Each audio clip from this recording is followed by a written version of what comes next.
그래봤자 한국은 중국의 속국일 뿐이라고.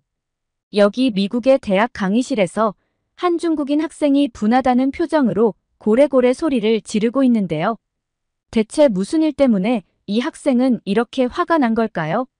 오늘의 사연을 소개합니다. 안녕하세요.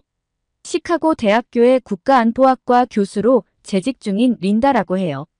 오랫동안 미국 방산업체 탑10에 들어가는 제너럴 다이내믹스에서 무기 전문가로 일해왔습니다.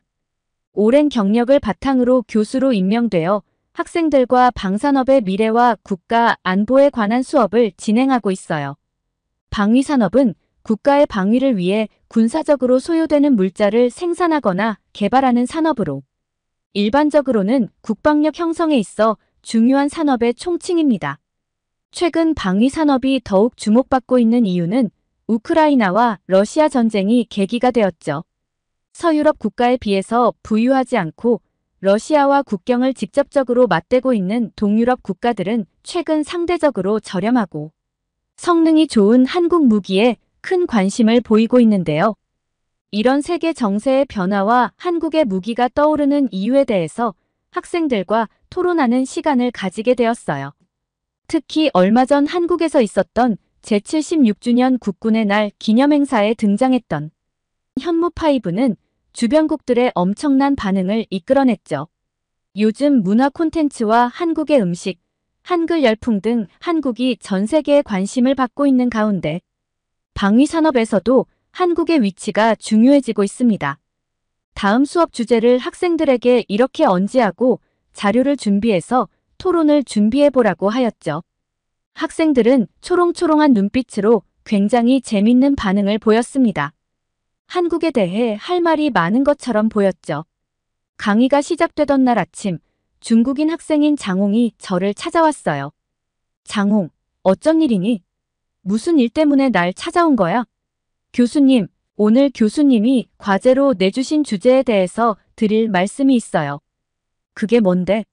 한국의 무기 산업에 대해서 조사를 해오라는 말씀을 하셨는데 아무리 생각해도 한국은 우리 학생들이 자료를 조사해서 발표를 할 만큼 우수하지가 않아요. 한국의 방위산업에 대한 조사를 하는 건 시간 낭비라고 생각해요. 어떻게 중국의 속국인 한국 때문에 소중한 시간을 낭비하게 하시는 거죠? 저는 중국의 무기에 대한 조사를 준비해왔어요. 저는 이 내용을 발표하고 싶습니다. 장홍의 생각을 무시하는 건 아니지만 좀 무례하다는 생각이 들었어요. 하지만 한국의 무기 산업과 중국의 그것과 비교하는 토론을 해보는 것도 나쁘지 않을 것 같다는 생각이 들어서 그렇게 하라고 했죠. 강의실에 들어서자 학생들은 자신들이 준비한 내용들을 서로 공유하며 벌써부터 열띤 토론을 하고 있었어요. 학생들은 제가 들어온 인기척을 느끼자 조용해졌습니다. 여러분, 오늘은 동아시아 안보와 미래에 관한 내용을 바탕으로 아시아 지역 국가들의 방위산업에 대한 토론을 해보려고 합니다. 각자 준비한 내용을 자유롭게 제시하면서 유익한 시간이 되었으면 좋겠습니다. 먼저 제가 이 토론을 준비하게 된 이유는 얼마 전 있었던 한국의 국군의 날 행사에 등장한 현무5를 보고 여러분과 이야기를 나눠보고 싶어서였어요. 그 영상을 본 학생이 혹시 있나요? 저의 질문에 대부분의 학생이 손을 들었어요. 역시 학과의 특성상 관심이 많다는 생각이 들었죠. 먼저 그 영상을 못 본 학생들이 있을지도 모르니 현무5에 대한 정보와 저의 생각을 잠시 하도록 하겠습니다. 한국 군사 진화의 핵심은 의심할 여지 없이 현무 미사일 시리즈이며 괴물 미사일이라고 불리는 현무5는 한국의 기술력과 전략적 야망을 증명하는 증거로 자리 잡았습니다. 2024년 국군의 날 기념행사에서 공개된 현무5는 9톤의 엄청난 탄두 용량과 11톤까지 확장 가능한 것으로 전 세계에서 사용 중인 대부분의 기존 탄도 미사일을 능가해요. 특히 거대한 운동 에너지와 첨단 침투 탄두 설계의 조합을 통해 달성된 벙커버스터 능력은 단단한 지하시설에 상당한 위협이 됩니다. 클러스터 탄약 기술의 잠재적 통합은 파괴 반경을 더욱 증폭시켜 잠재적 침략자에 대한 강력한 억지력을 제공하죠. 한국의 미사일 프로그램에서 가장 인상적인 것은 더 넓은 전략적 비전을 반영했다는 것입니다. 핵무기가 없는 상황에서 한국은 재래식 군사력의 한계를 뛰어넘기로 결정했습니다.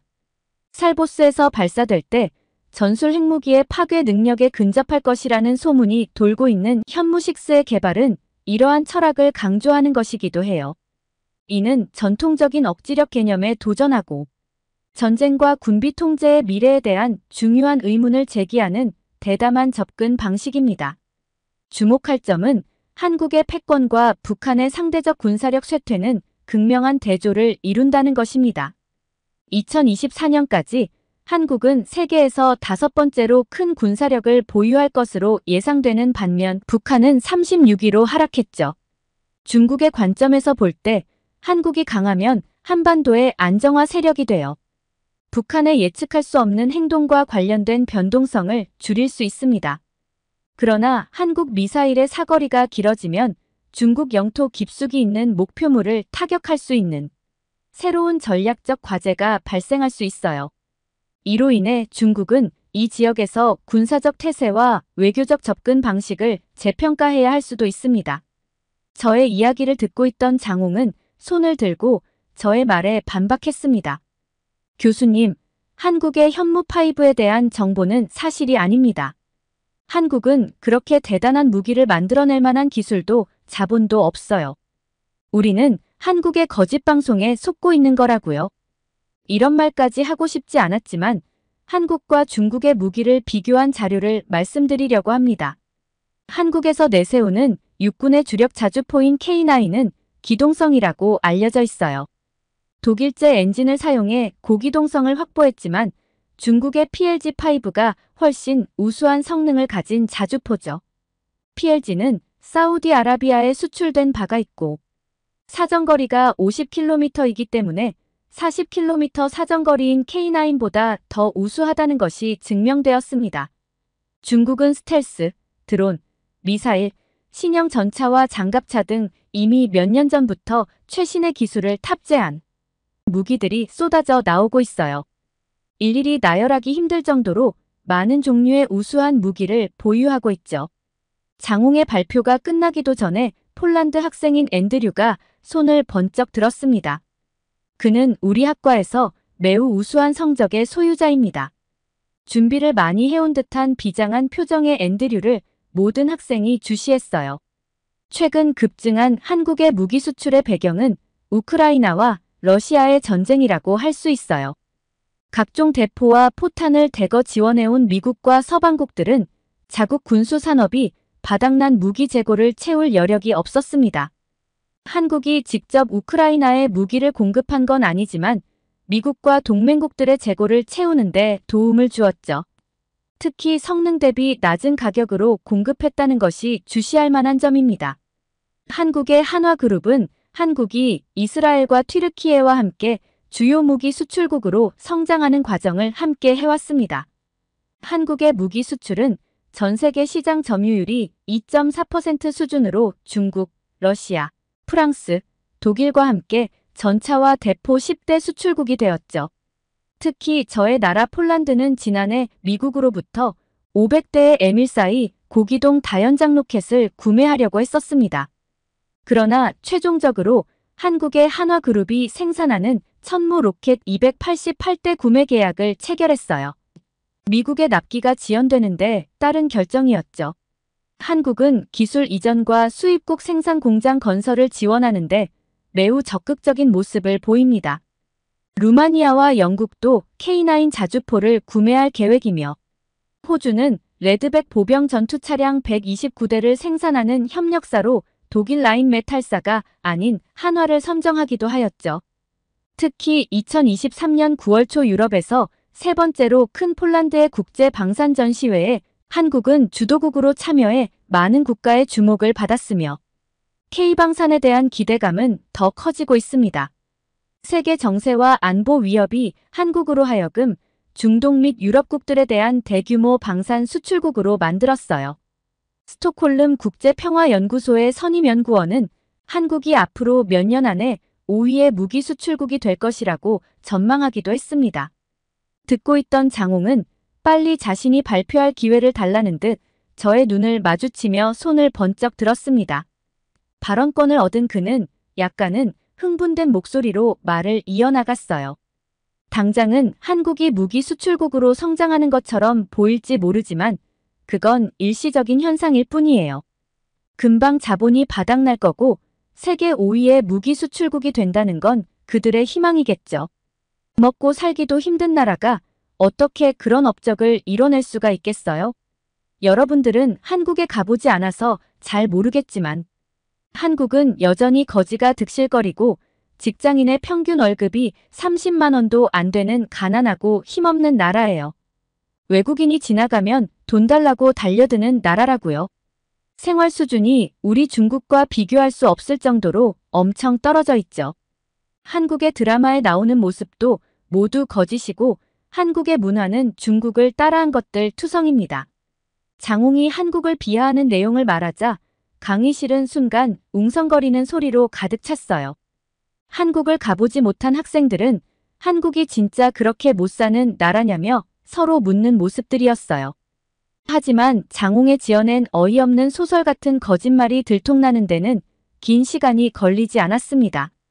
여기저기서 손을 들며 발언권을 요청했어요.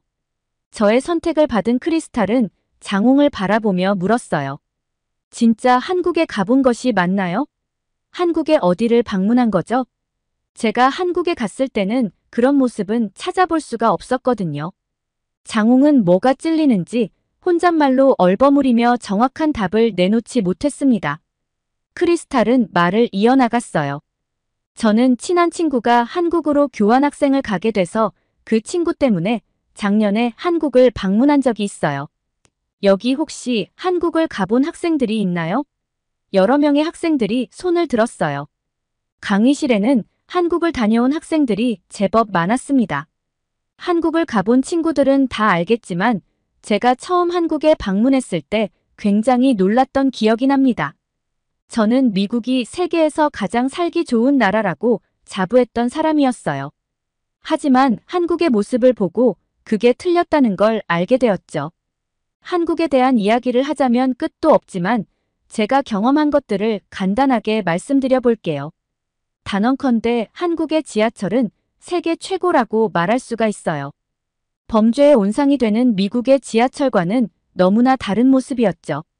어둡고 냄새나는 미국과는 다르게 한국의 지하철에는 안전한 스크린 도어가 설치되어 있었고 열차의 도착 시간이 안내되어 사용자들에게 편의를 제공했어요. 무엇보다 밝고 깨끗한 모습에 놀랐죠. 많은 사람들이 이용했지만 시끄럽다는 느낌이 들지 않을 정도로 실내에서 사람들은 정숙했어요. 그리고 도착 안내를 영어와 일본어, 중국어로 해주어서 외국인에 대한 배려가 느껴졌고 무료로 이용할 수 있는 와이파이 제공도 모자라 엄청 빠른 속도의 인터넷을 이용할 수가 있었어요. 저렴한 이용 요금임에도 불구하고 환승 제도까지 갖춰져 있어서 정말 최고의 대중교통 시스템이라는 것을 느끼게 해주었죠. 저는 부모님과 여행을 자주 다니는 편인데 이렇게 편리하고 깨끗한 나라는 처음이었습니다. 그 외에도 깨끗하고 무료로 이용이 가능했던 공중화장실과 저렴한 병원비, 빨리 처리되는 택배와 배달 시스템은 지금까지 겪어본 적 없는 서비스였어요. 그리고 가장 좋았던 건 한국인들의 국민성이었는데요. 유럽 여행을 하면 지갑을 온전히 간수하는 게 힘든 일인데 한국에서는 그런 걱정을 할 필요가 없습니다. 소매치기나 도난 사건이 다른 나라에 비해 현저히 적고 식당이나 카페에 휴대폰이나 가방을 두어도 손 떼는 사람이 거의 없어요. 어딜 가나 종업원들은 친절했고 밤늦게 돌아다녀도 안전한 나라는 처음이었죠. 제가 지금까지 설명한 모습이 가난한 나라의 모습인가요? 그 어떤 나라가 먹고 살기도 힘든데 이런 시설과 국민성을 가질 수 있단 말인가요? 장홍은 아무 말도 하지 못한 채 크리스탈을 쏘아보고 있었어요. 크리스탈처럼 한국을 다녀와 본 학생들은 고개를 끄덕이며 공감하는 모습이었습니다. 저 역시 한국을 방문해 본 사람으로서 크리스탈이 말한 부분을 모두 알고 있었고요. 한국에 대한 이야기만 나오면 한국을 깎아내리기 바쁜 장홍이 이번에는 아주 혼쭐이 난 듯한 모습이었습니다. 이젠 더 이상 한국에 대한 거짓 비방을 할 수는 없겠죠. 저는 강의를 계속 이어나갔습니다. 전 세계적으로 분쟁 지역이 늘고 있는 것이 현실입니다. 특히 아시아 태평양 지역 간의 분쟁 지역이 증가하면서 한국의 방위 산업은 새로운 국면을 맞이하게 되었죠. 이미 인도의 K9 자주포, 필리핀의 FA 경공격기가 수출되었지만 앞으로 아시아에서 한국 무기 수요는 더 늘어날 것으로 보입니다. 동남아시아 국가들은 그동안 저렴한 러시아산 무기를 많이 사용했지만 러시아 우크라이나 전쟁으로 러시아가 제재를 당하면서 저렴하고 성능이 우수한 한국 무기를 선택하는 것이죠. 한국의 무기는 세계에서 가장 우수한 것은 아니지만 최고의 무기들과 견주어도 손색이 없는 성능을 갖추고 있습니다. 그리고 한국 무기는 미국의 영향을 받아 나토 표준 규격에 맞춰져 있기 때문에 총알과 포탄의 크기, 시스템 등 대부분 호환이 가능한 것도 장점이죠. 그동안 선진국들은 첨단 무기 중심으로 생산 개발해 왔습니다. 하지만 실전인 전쟁에서는 탱크와 포탄 같은 전통적인 무기가 필요한 게 사실입니다. 한국이 현재 분단 국가로 전통 무기 생산 라인을 꾸준히 발전시키고 유지해 왔기 때문에 대량 생산 능력을 가질 수가 있었을 겁니다. 따라서 2022년 폴란드와의 무기 거래에서 빠르게 초도 물량을 인도할 수가 있었습니다. 특히 폴란드와는 수출 물량 중 일부를 현지에서 면허 생산하기로 하여 판매국의 일자리를 창출하고 관련 산업을 활성화하게 하는 등의 긍정적인 효과도 있었죠. 여기 해외에서 많은 관심을 받고 있는 한국 무기의 종류에 대해 조사해온 학생이 있을까요? 저의 물음에 온화한 표정의 진혁군이 손을 들었습니다.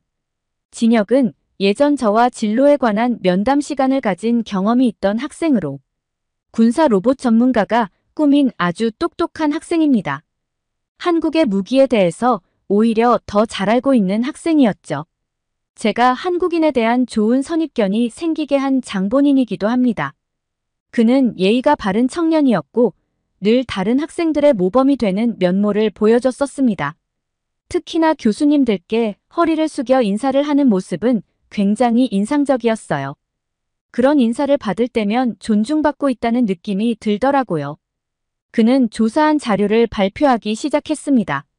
해외에서 큰 관심을 끌고 있는 한국의 무기로는 대표적으로 K2 전차, K9 자주포, K21 장갑차, FA50 경공격기, 천궁이 지대공 미사일 등을 꼽을 수 있습니다. 호주나 중동, 동남아시아, 유럽 등 각지에서 한국의 무기들을 구매했거나 도입을 검토 중이어서 한국의 무기 수출 규모는 점점 더 커질 것이라고 생각돼요.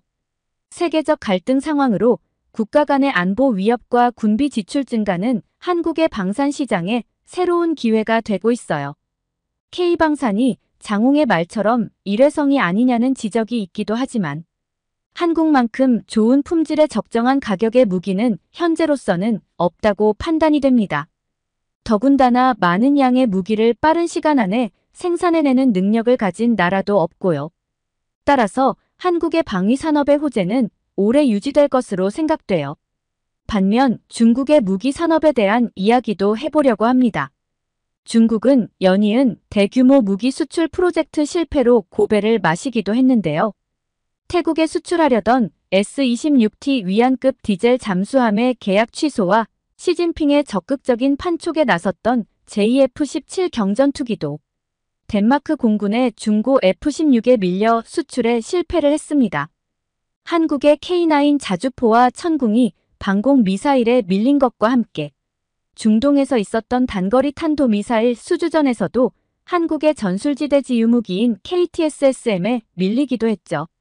중국은 이러한 상황이 배가 아팠는지 한국 미사일은 미국 기술을 사용해 중동 지역에서 성공할 수 있었다는 볼멘 소리를 하기도 했습니다. 스톡홀름 국제평화연구소의 발표 자료에 의하면 한국은 무기거래시장 시장 점유율 2.0%로 점점 그 영향력이 커지고 있습니다. 진혁의 발표가 끝나자 한국의 위상이 높아짐을 실감한 학생들의 반응은 뜨거웠습니다. 우리는 이번 토론 시간을 통해서 한국의 첨단 무기 체계 개발 능력과 한국의 기술 및 산업 역량을 입증하는 증거를 확인하게 되었습니다. 저는 이러한 군사 산업 역량이 한국의 글로벌 위상, 다른 국가와의 경제관계, 자원 배분과 국가 우선순위에 대한 국내 논쟁에 어떤 영향을 미치는지 계속해서 탐구할 것입니다. 한국의 군사력에 관한 성과에 깊은 인상을 받았고, 지역 안정에 미칠 수 있는 잠재적 결과에 대해 우려도 있지만 긍정적인 영향이 크다고 생각해요. 학생들과의 오늘의 토론은 저뿐만 아니라 우리 학생들에게도 많은 가르침을 주었습니다. 요즘 군사력 분야뿐 아니라 문화적 경제적인 분야에서도 끝없는 발전을 거듭하고 있는 한국을 궁금해하는 학생들이 많이 있습니다.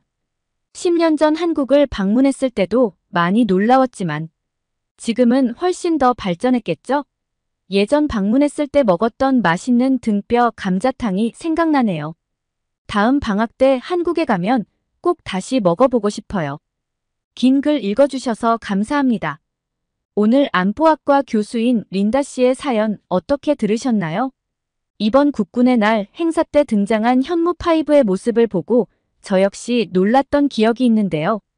한국의 군사력이 나날이 발전하는 가운데 그 위상이 높아지는 걸 보면 한국인으로서 뿌듯한 마음이 듭니다. 여러분들의 생각은 어떠신지 댓글로 많이 남겨주세요. 오늘의 이야기가 좋으셨다면 구독과 좋아요 꾹 눌러주세요. 이상 미연이의 공감 튜브였습니다.